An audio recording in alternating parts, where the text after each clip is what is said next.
페이지 수로는 453페이지. 그리스도의 신분, 기독론의 큰 2장입니다. 기독론 그러면 이제 그리스도의 인격, 그 다음에 그리스도의 이 신분에 대한 내용, 그 다음에 삼직무, 이렇게 세 가지가 인격론, 신분론, 직무론, 요 세 가지가 가장 중요한 이제 핵심입니다. 그 중에 이제 이 신분론의 내용은 우리가 잘 아는 것처럼 그리스도의 낮아지심, 높아지심 이제 이런 내용인데, 사도신경의 가장 핵심적 구원론 내용이 바로 요 내용입니다. 성령으로 잉태하사 동정녀 마리아에게 나시고, 그러면서 그리스도께서 산자와 죽은 자를 심판하러 다시 오실 것이다. 사실은 사도신경에서 복음의 핵심 내용으로 가장 많은 분량으로 사도신조에 구성되어 있는 것은 바로 요 신분론의 핵심이에요. 그러니까 이 신분론의 요 부분은 복음의 복음이라는 겁니다. 그래서 가장 복음의 엑기스를 농축시켜 놓은 내용은 바로 요 내용이라는 겁니다. 이 내용을 모르면 그 사람은 신자가 아닌 거예요. 뭐 방언을 하고 무슨 신비 체험을 하고 아무리 이런 희한한 체험을 했어도 사도신조에 소개되어지는 그리스도의 낮아지심과 높아지심에 통상 우리가 9가지, 낮아지심 5가지, 높아지심 4가지라고 이렇게 표현하는데, 4가지, 4가지로 표현하기도 하고 통상 5가지, 또 4개 이렇게 해서 이 9가지의 이 내용을 모르면 신자가 아니라는 거예요. 바로 그 신자가 될 수 있는 가장 중요한 복음의 핵심 기초는 요 9가지입니다. 굉장히 중요한 거죠. 그러니까 기독론 중에서 아주 핵심입니다. 자, 그리스도의 인격과 사역 관계는 분리관계이다. 인격은 이제 이성 1인격을 말하는 거고요. 사역은 신분과 이제 그 직무에 대한 삼직무에 대한 내용입니다. 이 불가분리성을 이해함에 있어서 그리스도의 신분에 관한 이론을 정립하지 아니할 수 없다. 자, 조 박사님 책은 이제 박형룡 박사님 다음으로 그 신학이 이제 훨씬 더 이제 완성돼가는 이제 그러한 그 단계에 있기 때문에 박형룡 목사님은 내용이 풍성한 장점이 있고, 조 박사님 거는 그거를 압축해서 핵심이 무엇인가를 한 문장 한 단락으로 아주 정확하게 특별히 2갈씩을 사용해서 앞부분에다가 이렇게 딱 배치를 하는 그런 장점이 있어요. 그러면 이 첫 문장이 핵심입니다. 아니, 미국에서 존 메가더와 관련해 가지고 논쟁이 있었더라고요. 주권론 논쟁이라고 들어보셨어요? 주제권 논쟁이라고 그래가지고 예수 그리스도를 주인으로 고백을 해야 되느냐, 예수 그리스도를 구원자로 고백을 해야 되느냐, 이래가지고 미국에서 이게 어마어마한 논쟁이 있었어요. 여러분 어떻게 생각하세요? 이제 그런 것도 논의해 보세요. 우리 이 기독론을 읽어보게 되면 그리스도의 인격과 사역의 관계는 불가분리의 관계라는 거예요. 벌써 이 한 문장이 그 답을 다 내려주고 있는 거예요. 그리스도의 인격과 관련해서 그리스도는 신이시고 그리스도는 창조주시고 주권자라고 하는 그러한 개념이 강하다라면, 사역은 우리의 중보자로서 우리를 구원하시기 위한 그러한 신분과 삼직무를 말한단 말이에요. 이걸 어떻게 분리하냔 말이에요. 아니, 이걸 가지고 왜 싸우고 논쟁을 하냔 말이에요. 어느 쪽이 더 우선이냐, 그렇게 말할 수가 없는 겁니다. 이건 항상 균형 관계를 읽으면서 불과 분리의 관계 속에서 설명해야지, 어느 한쪽으로 치우쳐 가지고 설명하면 큰일 난다라는 거예요. 벌써 한 문장 안에 정의가 다 내려져 버렸습니다. 그래서 이제 우리가 그리스도는 중보적 인격자로서 중보적 사역을 감당하심에 있어서 우선 신.인 이렇게 표현을 하는 거예요. 우리가 한글로도 이렇게 신인성을 이렇게 표현합니다. 왜 이렇게 표현하는가? 이건 이제 그리스도의 인격론 부분에서 이제 주로 설명되어지는 겁니다. 신인으로 성육하시고 고난을 받으시고 죽으신 다음 부활하시고 승천하시고 다시 오시겠다고 약속하셨다. 이런 내용들을 우리가 그리스도의 신분은 낮아지심과 높아지심이라고 하는 상태 변화의 모습으로 나타나고 있다. 자, 그러면 이제 크게 굵직굵직하게만 좀 설명해 보면요, 그리스도의 비하의 신분에 관한 성경의 근거는 빌립보서 2장에서부터 11절, 자기를 비우시고 이제 이런 표현과 관련해서 케노시스 논쟁이라고 하는 그리스도의 신인성과 관련해서 아주 많은 논쟁을 일으켰던 이제 그런 구절입니다. 이런 구절이 대표적이며, 그 다음 단락 보면 개혁파 신학자들은 그리스도의 비하의 신분을 대체로 5가지 상태로 구분한다. 사도 신조에 명시된 대로 성육신, 고난, 죽음, 장사, 음부에 내려가심 이렇게 표현합니다. 루터파는 벌크업의 조직 신학 보게 되면 한 8개로 더 좀 많이 표현을 하기도 하는데 우리 개혁파에서는 5가지 정도로 이렇게 되어 있습니다. 그러면 이제 상태 변화 이렇게 해서 상태 변화란 천지의 주제이시며 입법자이신 하나님의 아들이 율법 아래에서 죄의 형벌 아래까지 내려오셨다라는 사실이다. 그래서 그 상태가 바뀌었다라는 거예요. 높아지심에서 낮아지심으로 이렇게 바뀌는 이러한 상태 변화를 이제 그리스도께서 우리를 위하여 구원을 위하여 어떤 일들을 행해 주시는가 관련했을 때 이러한 상태 변화를 이해하는 게 굉장히 중요하다라는 겁니다. 왜 신이 인간의 이러한 낮아지심 가운데로 그렇게 낮아지셔야만 했는가? 이러한 그 내용들이라는 것이죠. 이제 이걸 잘못 이해하면 이제 엉뚱한 이제 이러한 그 부분들이 많이 소개가 되는데 우리는 둘째 아담으로서 하나님과의 계약을 이행할 수 있는 법적 책임자가 되는 이 법적 개념이 굉장히 중요하다는 겁니다. 행위 언약의 이러한 모든 요구들을 예수 그리스도께서 우리 대신 전적으로 그렇게 다 성취해 주셔서 그 의를 얻으셨고 그걸 우리에게 값없이 주신다라고 하는 이게 상태 변화의 핵심이라는 거예요. 그래서 이제 이게 능동 순종, 수동 순종 이제 이런 그리스도의 순종론으로도 연결돼서 이해되어지기도 하는 겁니다. 신이 인간으로 변했다든가 뭐 이런 어떤 신의 변화설이라든가 이런 가연설이라든가 이런 걸로 이해를 하면 안 되고 상태가 변한 걸로 이해를 해야 된다라는 거예요. 율법과의 관계에서 볼 때 위와 아래라고 하는 위치 또는 상태가 달라진 것뿐이지 신적 인격으로서의 신성 그 자체가 인적 인격으로서의 인성으로 변화한 것이 아니다. 뭘 아니다라고 이렇게 설명하는지를 잘 정리해 두셔야 됩니다. 그리고 우리 입장은 뭐냐 이렇게 했을 때 그 차이를 구별할 줄 알아요. 이게 이제 개념이 차이가 정리가 안 되면은 이제 막 왔다 갔다 하게 된다는 거죠. 여기서 개혁파 신학의 그리스도의 상태론이 성립되며 그 중요성이 강조되는 것이다. 그래서 벌크업은 신분이라는 말과 이제 상태라는 말을 이렇게 구별하면서도 또 복합적으로 잘 써야 된다라고 또 이렇게 벌크업도 더불어서 설명한다라고 말하고요. 그 다음 단락 이 같은 의미에서 그리스도의 신분론은 상태론의 구조에 의하여 이해하여야 한다.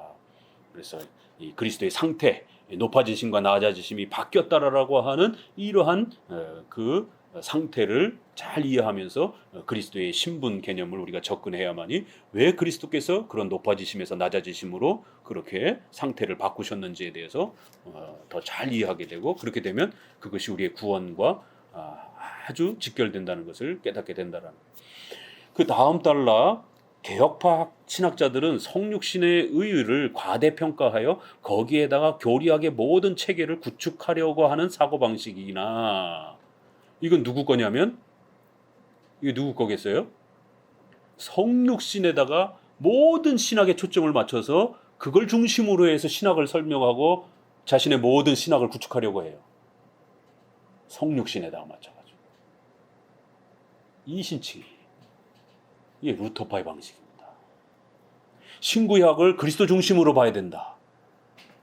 그럼 그리스도께서 성육신하여서 이 땅에 오신 것을 우리 죄를 구원하시기 위해서 이렇게 되는 거예요. 이게 루터파 방식입니다. 그럴 때 우리 개혁파는 아니다. 구원과 관련해서는 그리스도가 중심인 건 맞지만 신구약 전체는 삼위일체 중심으로 읽어야 된다. 우리가 삼위일체를 배우려고 성경을 읽는 거잖아요. 그러면서도 구원의 이러한 중보사역의 초점은 그리스도인 건 맞아요. 그러나 신구약 전체가 그리스도만을 설명하는 것처럼 이신칭의만을 설명하는 것처럼 이렇게 읽으면 안 된다는 거예요. 그렇게 되면 루터파가 된다는 겁니다. 그러면 삼일체가 깨지게 되고 그렇게 되면 기독론 중심이 되고 구원론 중심이 되어서 신론, 성경론, 교회론, 종말론 깨지게 돼요.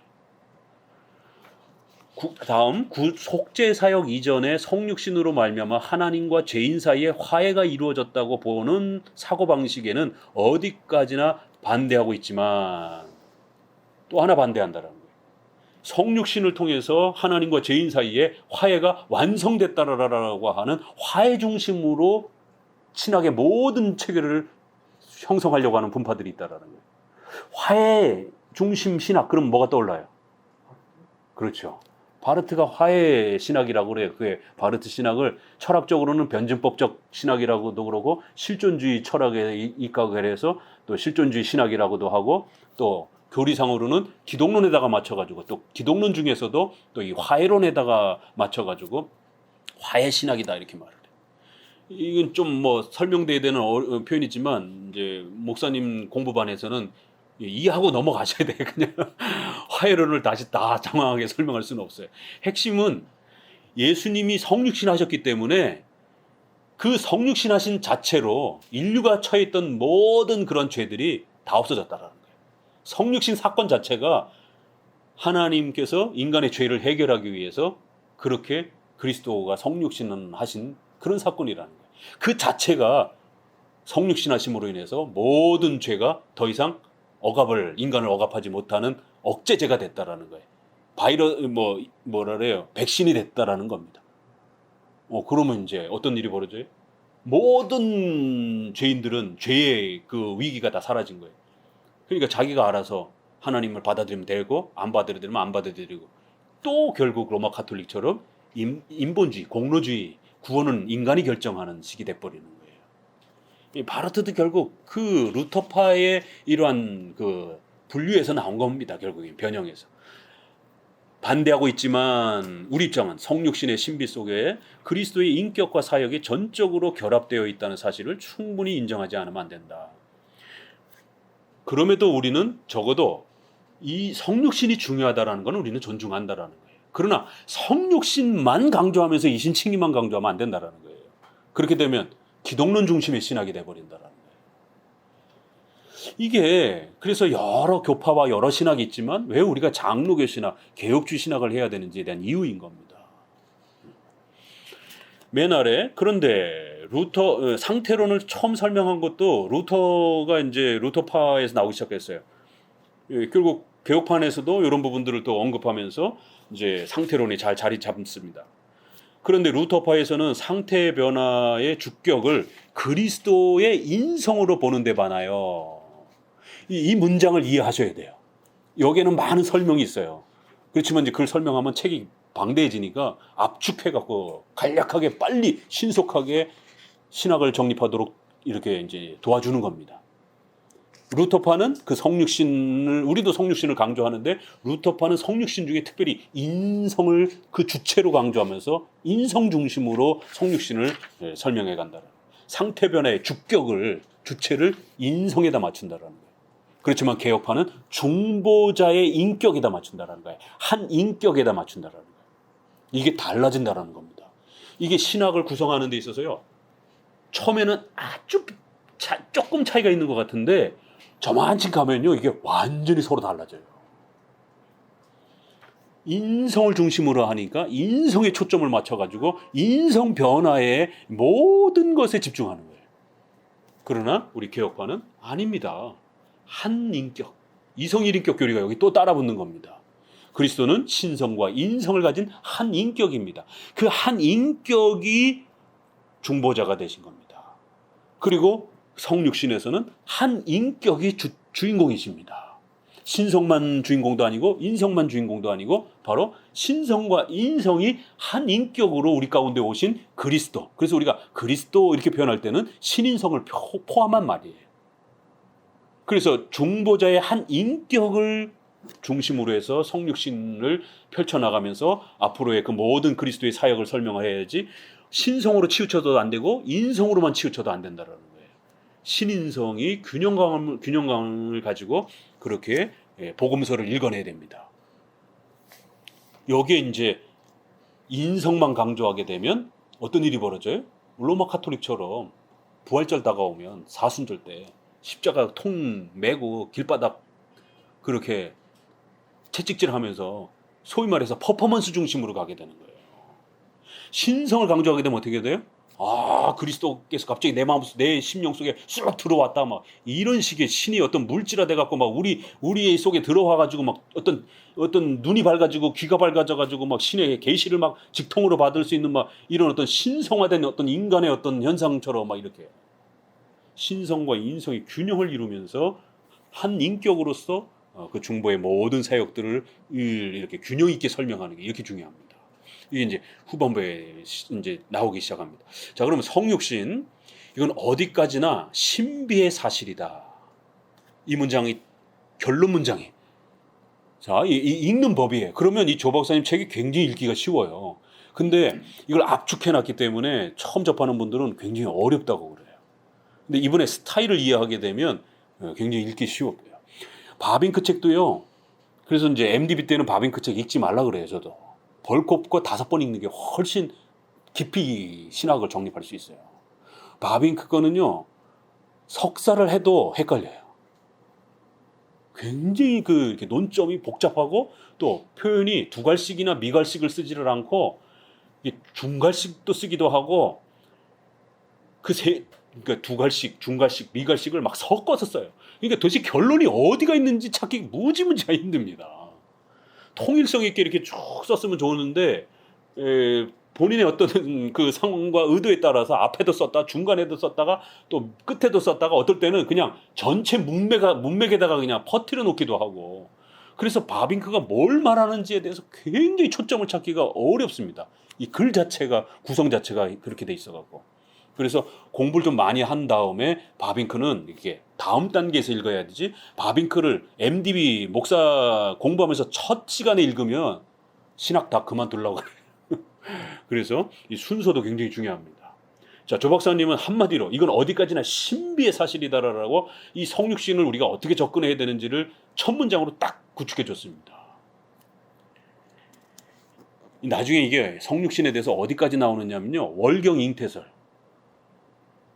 그래서 그리스도께서 현대 과학 관점에서 성육신을 이해해 보려고 현대인들에게 과학적으로 접근해 주려고 이렇게 설명하다가 이런 데까지 이제 이게 망가져 버립니다. 중세 시대는, 그러면 종교개혁 시대는, 우리 초대 교부 시대는, 그럼 현대 과학적으로 난자 정자 개념이 없어가지고 성육신 개념을 그러면은 똑바로 설명 못 하겠어요? 진리란 그런 게 아니죠. 진리란 모든 시대에 믿음으로 우리가 받을 수 있는 그 정도까지 충분히 설명해 준 겁니다. 지금 정자 난자가 현미경으로 발견됐다고 해서 우리가 이 성육신을 더 잘 설명할 수 있는 것도 아니에요. 그런데 과학적인 어떤 문명화된 사람들에게 더 잘 설명할 수 있다라고 이렇게 자꾸 시도하다가 그렇게 과학적 설명을 가지고 정자 난자 개념으로 설명하다가 결국에는 월경 잉태설이라고 하는 게 이제 최근에 이렇게 한국에도 그게 아주 논쟁이 돼가지고 성령으로 잉태하사 동정녀 마리아에게 나시고 이랬으면 그냥 그걸로 그냥 그 정도 선에서 머무르면 됩니다. 그런데 성령께서 정자를 만들어 주셨다, 이런 해괴망측한 데까지 나가고, 그래서 마리아의 난자를 사용했다, 이제 이렇게 가는 거예요. 그래서 수정체가 되었다, 이제 이런 식으로 우리 개혁법관 내에서는 다 반대합니다.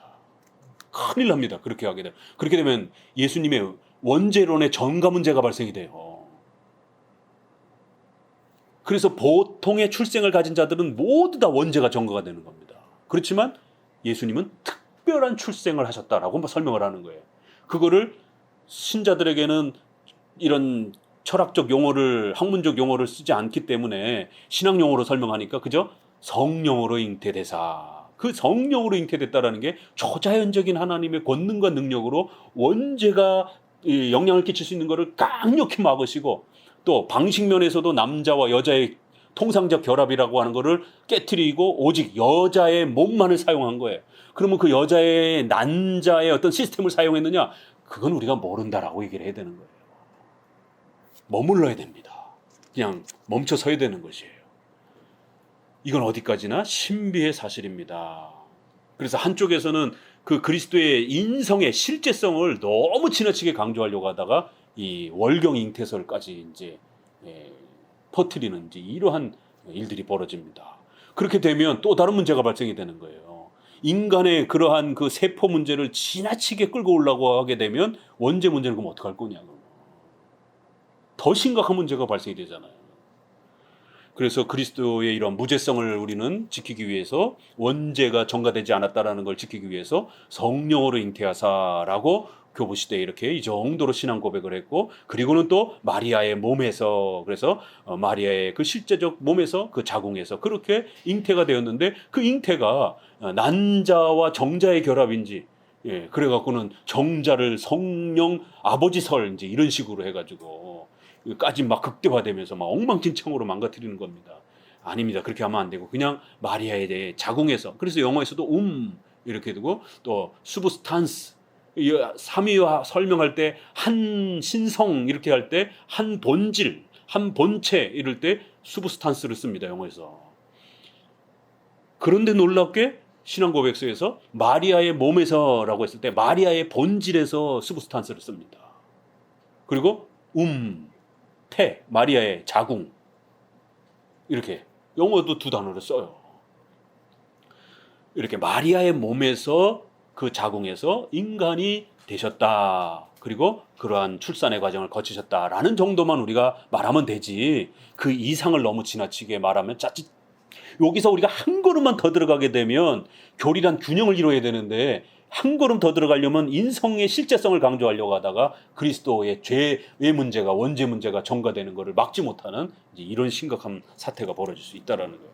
그래서 반드시 성육신은 항상 조심하면서 절제하면서, 이건 어디까지나 성경이 설명하는 데까지만 우리가 설명할 수 있는 것이지 그 이상은 신비의 사실로 두는 겁니다. 성육신의 주체는 삼일체 하나님이 아니라 제2인격이신 하나님의 아들이다. 그래서 그리스도가 태어나시는 거기 때문에요. 쭉 내려오셔서 그럼에도 불구하고 그 일을 도우시는 일은 성부, 성자, 성령, 삼위 하나님이 또 이렇게 함께 하시는 삼일체 중심의 그런 성육신으로 우리는 또 이해해야 된다. 다음 단락, 성육신에 관한 성경의 교리는 기독교의 토대가 된다. 기독론의 토대가 된다. 하나님의 구원사의 의미를 파악하는 열쇠가 되며 교리학의 전체 구조를 확정하는 틀이 된다. 이 구원론을 설명하는 데 있어서는 그렇다는 것이죠. 우리가 복음을 전하는데 중환자실에 있는 사람한테 창조론부터 시작해가지고 종말론까지 다 가르칠 수는 없잖아요. 예수 그리스도를 믿으셔야 됩니다. 예수님이 우리의 죄를 대신 짊어지셨습니다. 예수님이 이 땅에 인간이 되셔서 우리를 위하여 그렇게 십자가에 죽으셨습니다. 이것만 설명해 주면 되는 거예요. 이런 예수님을 믿고 싶습니까? 영생하는 걸 믿습니까? 이렇게 물어보면 믿습니다. 이러면 그 죽음을 앞두고 있는 그 중환자실에 있는 사람들에게는 그것만으로도 충분한 거예요. 좌우편에 있는 한 강도가 예정론까지 뭐 다 배웠겠어요? 교회론까지 다 배웠겠어요? 예수님에 대해서 저는 의인이고 우리는 우리 죄값을 받는 거고 당신이 죽을 때 나도 당신이 있는 곳에 같이 있고 싶습니다. 이렇게 고백하잖아요. 그러니까 그 정도의 고백이면 충분하다라는 거예요. 내려 다음 단락, 성경은 그리스도의 탄생에 관한 메시지를 하나의 독립된 의미를 가지고 있다고 말하지 않는다. 성경적 복음적 메시지는 언제나 그리스도께서 오신 목적을 중심으로 가르치고 있다. 그것은 하나님께서 성육신의 행위를 죄와 죄책의 문제를 해결하시기 위함이라고 하는 사실을 가르치고 있는 것이며, 그리스도께서 오시기 전에 사탄의 반역과 인간의 타락을 역사적 전제로 하고 있다. 그래서 성육신의 이 문제를 절대로 따로 떼어놓고서 설명하면 안 되고, 성육신이란 이러한 그 기독론 전체의 구조와 목적 아래에서 설명해야 된다라는 거예요. 그래서 예수님이 오셔서 무슨 사회 정의를 만들고 무슨 신비 체험을 만들고 이런 게 아니라 죄와 그 죄책에 대한 문제, 행위 언약의 그 율법의 성취에 대한 문제, 여기와 그 목적과 항상 맞물려야 된다라는 거예요. 그 다음 단락, 그러나 그리스도의 성육신 때문에 화해가 이루어졌다고 하는 거기에 주안점을 둘 것이 아니라 화해에 합당한 실질적인 법이 이미 예비되어 있었다고 하는 사실에 유념해야 한다. 그래서 화해라고 하는 것도 분명히 죄인이 하나님과 화해하게 되는 이러한 구원의 내용이 있는 게 맞습니다. 그러나 그것만 또 집중적으로 또 이렇게 거기에 맞춰서 설명하게 되면 내가 어떻게 지옥에 안 가는가, 여기에 초점이 맞춰진다라는 거예요. 결국 우리의 구원도 하나님의 신적 작정과 하나님의 섭리 아래서 하나님의 영광을 드러내기 위하여 인간을 구원하시고 행위 언약을 맺으신 것이지, 하나님보다도 우리 인간이 더 대단한 존재처럼 이렇게 설명해 가면 안 된다는 거예요. 그럼 인간이 주인공이 돼버린다는 거예요. 그래서 인간의 구원과 화해만 모든 초점을 맞춰서는 안 된다는 겁니다. 결국 성육신의 초점은 죄와 죄책이 되면서 최종적으로 결국 하나님의 영광을 위하여 인간을 만드셨고, 그 죄가 하나님의 신적인 섭리 안에서 허용되었고, 그 죄를 또 해결하기 위해서 그리스도께서 오셔서 또 그 죄를 해결해 주셨고, 그리고 성도들이 하나님의 자녀가 되어 하나님의 영광을 또 그렇게 위해서 사는 거룩한 하나님의 영광스러움을 드러내는 이 최종적 목적으로 그렇게 구성이 되어야 된다. 자, 그러면서 고난 부분에서는요, 사도 신조는 본디오 빌라도에게 고난을 받으사라고 이렇게 표현을 하는데, 이것은 태어나시면서부터 그 죽기까지 복종하신 그의 생애 전체 삶을 의미한다. 그러면서 그는 전인격적으로 육체와 영혼의 고난을 받으셨다. 로마 가톨릭 교회의 수도 생활의 주안점을 보면 그리스도의 죽음을 육체적 고통으로 한정하는 경향이 있다. 오늘날에도 십자가를 질병이나 재화의 의미로 보는 사람이 많다. 그래서 왜 우리가 요즘에는 내적 치유, 상처 무슨 이런 식으로 부흥회 많이 하잖아요. 이렇게 자꾸 인성 쪽에다가 강조하면서 육체적 고통에다가 이렇게 한정을 하는지, 이런 것 다 로마 가톨릭이 써먹었다라는 거예요. 또 영혼 쪽에만 또 치우쳐도 안 되고 이렇게 전인격적인 것임을 알아야 된다. 그래서 히브리서 2장에서 가르치는 바와 같이 그것은 고난의 종류나 고난의 분량적 의미에서가 아니라 전인격적인 것임을 알아야 한다. 그 종류나 분량적 의미에서 아니라 고난의 질적 의미에서 그러하다. 고난의 종류, 분량 이런 데 너무 집중하면 안 되고 고난의 질적 의미에서 그러하다. 우리 인생들이 받는 고난이나 시험은 죄악과 타협하여 죄악에 휩쓸려 유혹을 받기 때문이지만, 그리스도께서 당하신 고난은 어디까지나 그 누구도 받을 수 없는 특별한 고난이었다. 이제 이런 설명에서도요, 질적인 의미에서 아주 그 고난은 특수성이 있다라는 거예요. 그러니까 이제 이 부분에서 최근에도 제가 이제 어떤 분하고 이렇게 질문을 이렇게 논의하면서, 그분도 상당히 이렇게 그 훌륭한 목회자고 또 유명한 목회자인데 헷갈리시니까 이제 질문을 해왔어요. 목사님, 그리스도께서 고난 받으셨다, 우리와 똑같이 고난 받으셨다라는 부분에서 실제성을 강조해야 되는 것 아닙니까? 그러려면 그리스도께서 범죄할 가능성을 가지고 계셨다라고 말해야 되는 게 더 맞지 않느냐. 그리스도께서 히브리서 4장 15절에 우리와 동일하시되 죄는 없으시다 라고 했을 때 그 죄의 가능성을 배제해 버리게 되면 그리스도의 고난은 가짜가 아니냐. 우리와 같이 고난의 어떤 이런 부분에서 유혹도 안 받으시는데 그 고난이 어떻게 실제성이 될 수 있고 진짜가 될 수 있느냐. 보세요. 의도는 좋았지만 고난의 실제성을 지나치게 강조하려고 하다 보니까 그리스도의 무죄성이 신속하게 파알고 들어버리잖아요. 그러면 우리가 배가 고플 때 남의 걸 훔쳐먹고 싶어 하잖아요. 남의 걸 뺏어라도 먹고 싶어 하잖아요. 인간은 배가 고프면. 그러면 예수님 40일 금식을 할 때 그러면 남의 거라도 뺏어갖고 훔쳐서라도 예수님이 먹고 싶었겠냔 말이에요. 이렇게 예수님이 갈등하셨다. 이러면 예수님 죄인이 돼버립니다. 그래서 예수님이 우리를 위해서 고난받으셨고 우리와 동일하시다라고 했을 때, 고난받으셨다라고 했을 때 분명히 동일하게 고난받으신 게 맞아요.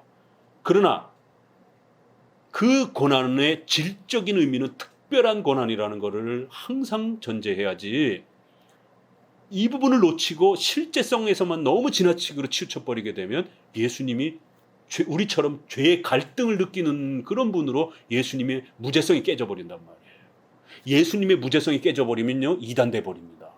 예수님도 우리랑 동일하신 분입니다. 그것까진 맞아요. 그러니까 예수님도 우리랑 동일한 죄인입니다. 이래버리면 예수님이 이단됩니다, 목사가. 예수님은 죄가 없으십니다가 2000년 동안 지켜온 교리예요.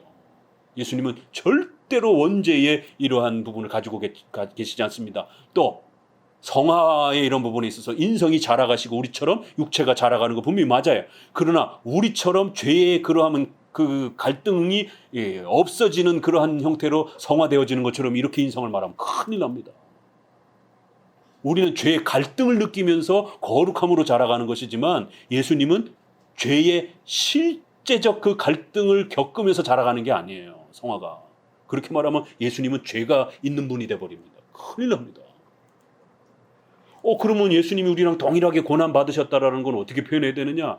그 이제 웨스민스터도 그거를 고민한 겁니다. 그래서 히브리서에 있는 말씀처럼 우리와 동일하시되 죄는 없으시다. 성경은 이렇게까지만 표현한 거예요.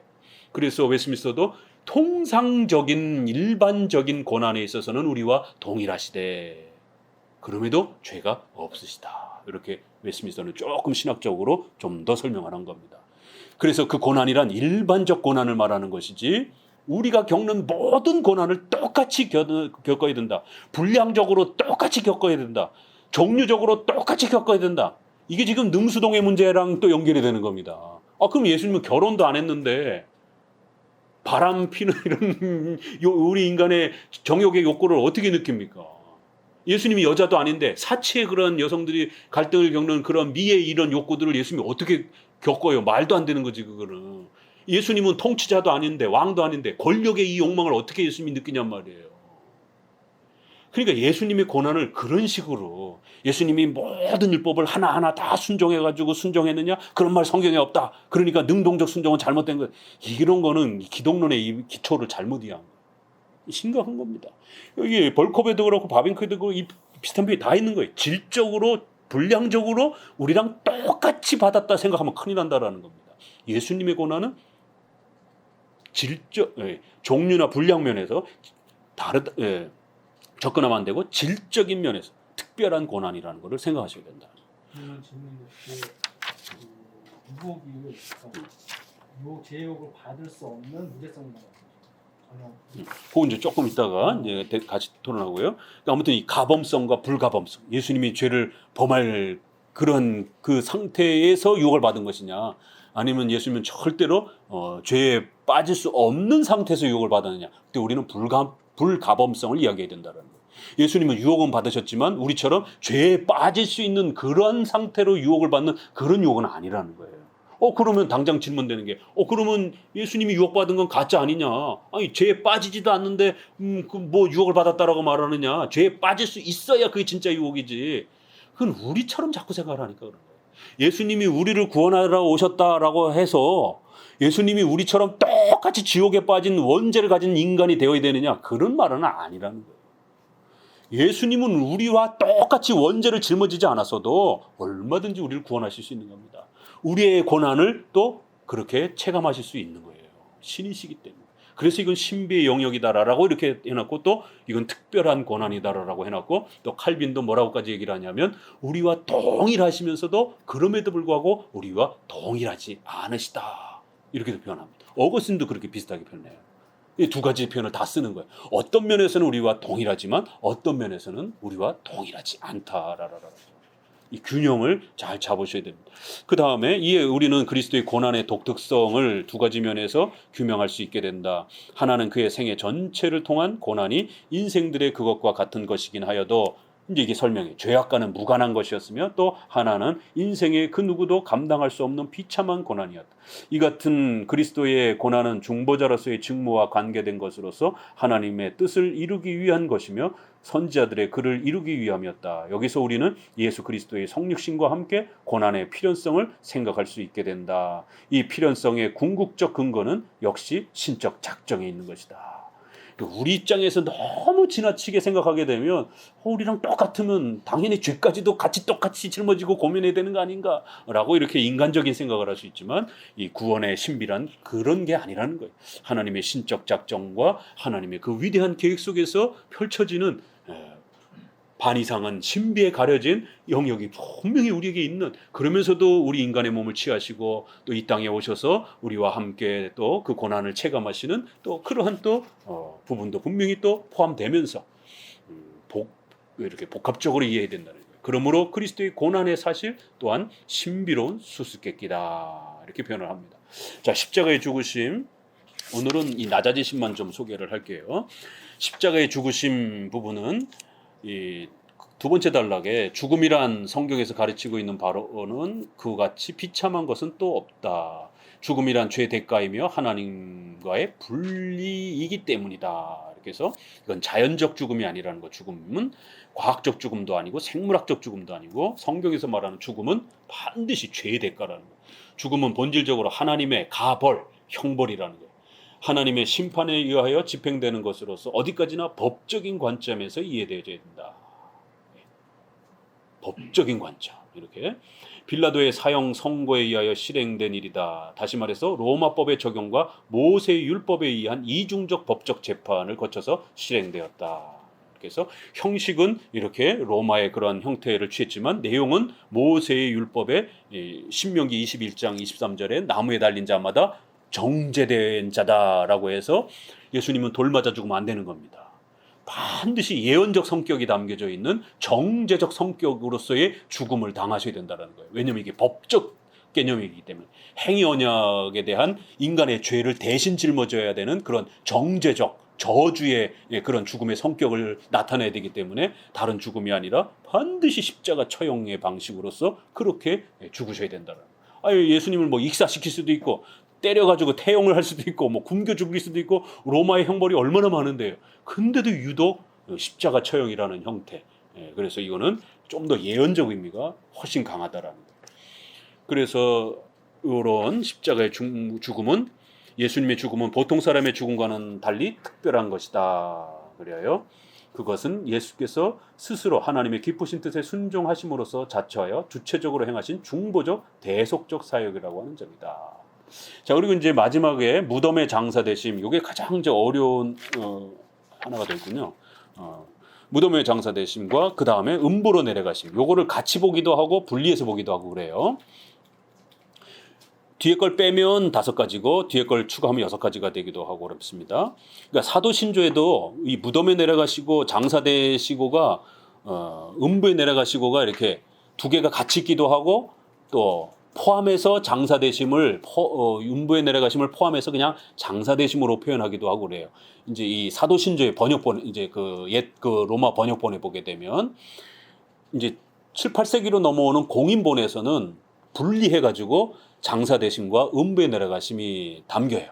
그래서 그게 1000년 동안 이제 계속 이어지는 거고 종교개혁 시대 때도 루터의 대소리문답, 제네바 대소리문답, 하이델베르그 의리문답, 소리문답에까지 다 들어갑니다. 오늘날 우리한테만 와갖고 우리 장로계 초창기도 있었는데 결국 감리교에 의해서 이게 빠집니다. 이제 좀 이따 설명드릴게요. 무덤의 장사되심, 이것은 이사야 54장 9절에 무덤이 악인과 함께 되었으며라는 이 그리스도의 중보 사역과 역시 연결되었고요. 그래서 그리스도에 대한 이 부분은 이제 벌코프의 설명만 좀 보면은요, 쭉 내려오셔서 비하의 일부분이라고 보고 흙으로 돌아가는 것은 죄에 대한 형벌. 예수님께서 무덤 속에 계셨다는 사실은 비하의 사실임이 성경에 암시되어 있고 3번 장사는 일종의 내려가는 것이므로 일종의 비하의 상태를 말한다는 4번 그리스도의 객관적 속죄의 단계와 속죄 사역의 주관적 적용의 순서 사이에는 어떤 일치점이 있다 이렇게 설명을 하고요. 결론을 보게 되면 결국 예수님의 장사는 그의 비하의 한 부분이기도 하며 더욱이 예수의 장사는 그가 실제로 죽으셨다는 것을 단순히 입증하기 위할 뿐만 아니라 속죄된 자들을 위하여 무덤의 공포를 제거하는 일과 그들을 위하여 무덤을 정결케 하기 위한 일이었다는 것이다. 그래서 예수님이 실제로 죽으셨다라는 것을 강조하는 표현이기도 하고요. 왜냐하면 선악과 행위 언약 명령이 너희는 정령 죽으리라고 했기 때문에 문자적으로도 죽어야 되는 거예요. 그래서 예수님이 실제로 죽었다라고 하는 그 행위 언약에 대한 성취로서 무덤에 장사되셨다는 것을 분명히 이야기하고 있고 또 거기에는 속죄된 자들의 그 성도들을 구원해야 될 그 성도들이 이 지옥의 공포와 두려움으로부터 벗어나야 되는 그 지옥의 공포와 하나님의 형벌의 공포를 그리스도께서 감당하신다라고 하는. 그래서 요거를 좀 더 떼어내면 음부에 내려가시고가 된다라는 거예요. 자, 그래서 이제 음부에 내려가시고 보게 되면 요 부분이 말씀드린 것처럼 각주에 보게 되면 390년 이렇게 해서 루피누스의 이 제일 처음에 아킬레이안 그 신조라고 하는 부분에 이제 담기는데 359년에 어거스틴도 언급을 해요. 그리고 이제 이게 400년에 와서 이제 본격적으로 이제 이렇게 펼쳐지기 시작하고 7, 8세기 와서는 이제 공인본 라틴본에 이제 명확하게 지금 우리가 이 고백하는 전문의 이 사도신조는 대략 한 700년쯤에 전문이 이제 형성이 됩니다. 그 전에는 약간 이제 이렇게 빠지기도 하고 약간 문장이 없는 것도 있고 그러다가 전체적 오늘날과 같은 문장은 문서로 남은 게 이제 700년쯤에 이제 확인이 됩니다. 거기에는 이제 장사되어 시고가 분명히 나타나 있어요. 그런데 우리 언더우드가 가지고 온 번역한 것도 다 있어요. 제가 중국에 가서 신학교 가서 가르칠 때도 보니까 중국 학생들이 음부에 내려가시고 지옥에 내려가시고 그 본문을 고백하더라고요. 너네 이거 어떻게 갖고 있냐 했더니 이거 처음에 선교사들이 중국의 선교사들이 왔을 때 1800년 그 예전에 했을 때 준 거라는 거예요. 근데 한국은 없어졌어요. 왜 그러냐면 1785년에 미국 감리교회가 이걸 삭제합니다. 아펜젤러가 한국에 들어옵니다. 1897년 감리교 신앙고백에 보면 없어요. 똑같이 미국 감리교처럼. 그리고 1905년 감리교회 또 이런 그 성경 번역하고 이제 이런 데 뒤에다 넣잖아요. 없어요. 근데 장로교는 1894년에 언더우드가 번역한 거 보면 있어요. 그리고 이제 찬송가 만들면서 거기 뒤편에다가 또 1904년에 장로교 찬송가 만들 때 있습니다.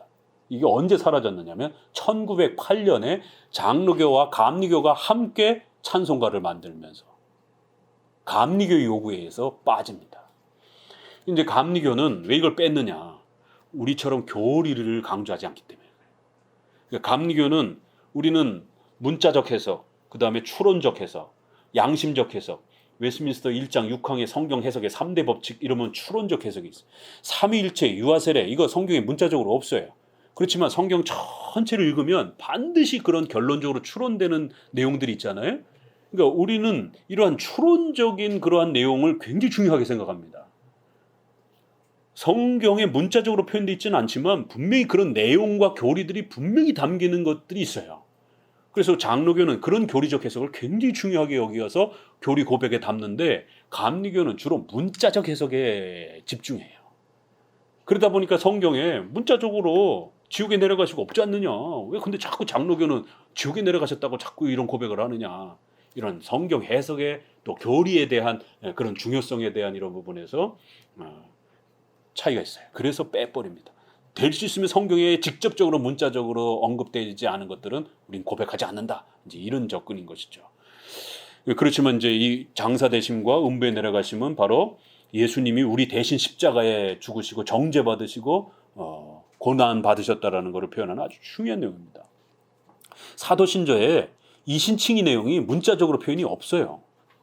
실제적으로 보면 예수님이 우리 대신 십자가에 못 박혀 죽으셨다. 이게 어디 있어요? 본디오 빌라도에게 고난 받으시고 십자가에 죽으시고 장사되시고 지옥에 내려가시고 이렇게밖에 안 돼 있어요. 이 내용이 예수님이 우리 대신 십자가에 정죄 받으시고 지옥의 형벌과 고통을 받으시고 대신 희생을 치르셨습니다라는 내용을 이렇게 표현한 거예요. 본디오 빌라도에게 고난을 받으시고 본디오 빌라도가 죽였다 이런 뜻이 아니고 하나님 앞에 예수님이 이사야 53장처럼 죄인으로서 그렇게 선포되셔서 공적인 재판을 받았다 이런 뜻이에요. 그래서 하이델베르그나 제네바 교리문답 보게 되면 예수님이 실제로 죽으셨다 또 그러한 고난을 받으셨다 이런 뜻도 있지만 하나님으로부터 공적 재판을 받았다. 죄인이 아닌 분이 죄인처럼 재판을 받았다. 우리 대신 죄인으로서 그렇게 재판을 받으신 것을 본디오 빌라도에게 고난을 받으시고 우리의 죄를 정죄를 짊어진 것 십자가에 주고 지옥의 그 형벌의 고통을 우리가 받아야 되는 것을 예수님이 대신 그렇게 죽으시고 죽음의 형벌과 또 지옥과 같은 고통을 받으셨다라는 것. 이게 다 대속교리예요. 우리 대신 정죄 받으시고 형벌 받으셨다라고 하는 대속교리를 사도신경에서는 본디오 빌라도에게 십자가에 죽고 장사되어 지옥의 고통을 받으셨다라고. 이 세 개가 복음의 하이라이트인 겁니다. 그래서 음부에 내려가심은 이제 우리는 문자적으로 해석하지 않고 상징적으로 지옥과 같은 고통을 받으셨다. 이제 이렇게 정도로 해석한다라는 거예요. 그래서 동방의 모든 교회는 음부로 내려가셨다는 구절 대신에 그 의미를 포함하여 장사에다가 그냥 하나로만 고백하기도 했고 서방에서는 둘을 나눠서 또 그렇게 고백하기도 했다라는 여기에 대한 성경 구절이 에베소서나 베드로서 3장 또 4장 시편 이렇게 소개되는데 제일 어려운 거는 베드로전서 3장 19절이에요. 옥에 있는 영들에게. 그래서 이건 상당히 난해 구절이라 이거를 지옥에 내려가시고의 어떤 그 명백한 근거 구절로 잡지는 않고 2장 사도행전 2장 24절에 보게 되면 사망의 고통 이런 표현이 나와요. 그래서 사망에 매여 있을 수 없고 이렇게 해서 지옥과 같은 고통, 지옥의 형벌의 고통을 겪으셨다라는 상징적 의미로 우리는 많이 해석합니다. 로마 카톨릭은 연옥에 가셨다 이렇게 말을 해요. 그래서 거기 가서 이제 연옥에 가서 전도하신다 이렇게. 성공회는 낙원에 가셨다 이렇게. 연옥 옆에 낙원이 또 있다라는 거예요. 그래서 그건 천국은 아니에요. 이게 연옥 사상이에요, 사실은 이것도. 연옥에 나쁜 자들이 가는 나쁜 연옥이 있고 좋은 자들이 가는 좋은 연옥이 있다라는 거예요. 그 좋은 연옥을 낙원이라 이렇게 표현을 해요. 성공회 사람들이. 그래서 거기 가셨다. 이렇게 표현을 합니다. 전도하러 이것도. 루터는 지옥에 진짜로 가셔서 승리를 선언하셨다. 이렇게 말을 해요. 예, 그렇지만 이제 우리 장로교는 이거는 상징적인 우리의 죄의 형벌에 대한 정죄에 대한 고통을 하나님 앞에 받으셨다라고 하는 그러한 상징적 의미로 해석하는데 여기에서 바빙크나 벌콥이나 조금씩 덧보태고 이러면서 요 베드로전서를 해석하는 방식에서 조금씩 차이는 있어요. 그래서 그러나 그건 다양성의 차이지 큰 틀에서 이거는 상징적으로 본다라는 것. 다만 그 근거 구조를 어디로 잡을 것인가에 대한 이런 세부 사항에 있어서 조금씩 차이는 있다라는 것이에요. 특별히 베드로전서에 옥에 있는 영들에게 이것은 지옥을 뜻하는 게 아니라 구약의 노아 시대의 그 불신자들을 말한다라는 것이. 그래서 그들에게 회개하라라고 그렇게 그리스도가 구약에서 사역하셨던 그런 부분들을 의미하는 정도로 이렇게 하면서 난해 구절로 봐야 된다라는 것. 그래서 4번 정도에 가보게 되면 여기에서 전파라는 단어가 유앙겔리오조와 케르소가 있는데 케르소를 주로 쓰고 있다라는 거예요. 복음을 전한다 할 때는 주로 유앙겔리조를 쓰는데 그래서 케르소라라고 하는 것은 그리스도의 위대한 또 이러한 승리와 또 그리스도께서 부활하시면서 하늘에 오르셔서 천국과 또 지옥 모두에게 그리스도의 위대함을 선언하는 그런 정도의 어떤 승리 개념으로 영광스러운 개념으로 이렇게 옥에 있는 영들에게 선포하셨다라고 했을 때 그 정도로 이렇게 보면 된다라는 것이. 너무 카톨릭처럼 시편에 있는 그 내용을 음부에 버리지 마시고 에베소 4장에 땅 아래 곳으로 이렇게 이런 표현을 갖다가 요 음부에 지옥에 내려가시고 이렇게 로마 카톨릭은 자꾸 해석을 한다라는 거예요. 그러나 그거는 하늘과 땅 정도의 대조 개념이지 그거를 꼭 지옥으로 이렇게 해석하기는 어렵다. 그래서 로마 카톨릭 교회는 이러면서 연옥에 가셨다 이러면서 림부스 파투룸에 갔다라고 이렇게 표현한다라는 거예요. 성공의 견해는 쭉 오시게 되면 낙원에 가셨다 이렇게 해서 그 낙원이란 천국은 아니고 연옥에서 조금 더 좋은 곳이다 이렇게 표현하고 루터의 견해는 쭉쭉 넘겨보세요. 승기 높아지심의 1단계로서 지옥에 가가지고 승리를 선포하는 이제 이런 개념에 조금 더 가깝다 이렇게 표현합니다. 그러나 이제 쭉 넘어가셔서 칼빈의 논술은 어떤가라고 했을 때 이제 칼빈의 이런 부분 설명은 쭉 내려오셔서 상징적 표현으로 영적인 의미를 가지고 있는 것으로 생각하였다. 개혁파 교회의 입장은 대체로 칼빈의 비유적 이해에 동의한다. 음부란 그리스도가 십자가 위에서 당하신 고난을 의미하는 것으로서 지옥의 고난과 같은 것임을 의미한다고 보았다. 그래서 찰스 아치는 대교리 문답 50문에서 표현하고 있는 이런 부분들 죽음의 권세 아래 계신 것이다. 달리 표현하면 지옥에 내려가셨다라는 그러한 옛날 표현이 바로 여기에 해당이 된다라고 하면서 대교리 문답은 그걸 설명을 하고 있습니다. 넘겨보시게 되면 이런 극한 지경의 고난 이제 이런 표현이 나오고요. 하이델베르그 신학문답서 43원 여기도 보면 가장 큰 시련에 있어서 그렇게 말할 수 없는 고난과 고통과 공포로 말미암아 지옥의 불안과 괴로움으로부터 우리를 구하여 주셨음을 이렇게 표현하는 표현법이라는 거예요. 이게 다 통일된 이런 설명입니다. 웨스민스터 신앙고백서 8장에도 보게 되면 이렇게 율법 아래 복종하심으로써 그리스도께서는 그의 영혼의 가장 큰 고통을 직접 당하시고 육체적으로도 가장 큰 괴로움을 인내하시고 십자가에서 달려 죽으시고 장사 지낸 바 되시고 죽음의 권세 아래 머물러 계셨으나 이렇게 표현했다라는 거예요. 좀 풀어서 설명을 했어요. 볼코프에 의하면 이러면서 두 가지를 우리가 기억해야 되는데, 첫째는 그리스도께서 죽으시기 전에 겟세마네 십자가 위에서 지옥의 고난을 겪으셨다는 사실과, 둘째는 죽음이라고 하는 가장 깊은 비하의 상태까지 내려가셨다고 하는 사실을 의미하는 것이다. 이렇게 해서 그리스도의 지옥에 내려가시고를 어떻게 해석해야 되는가를 이 정도로 마무리해 보도록 합니다.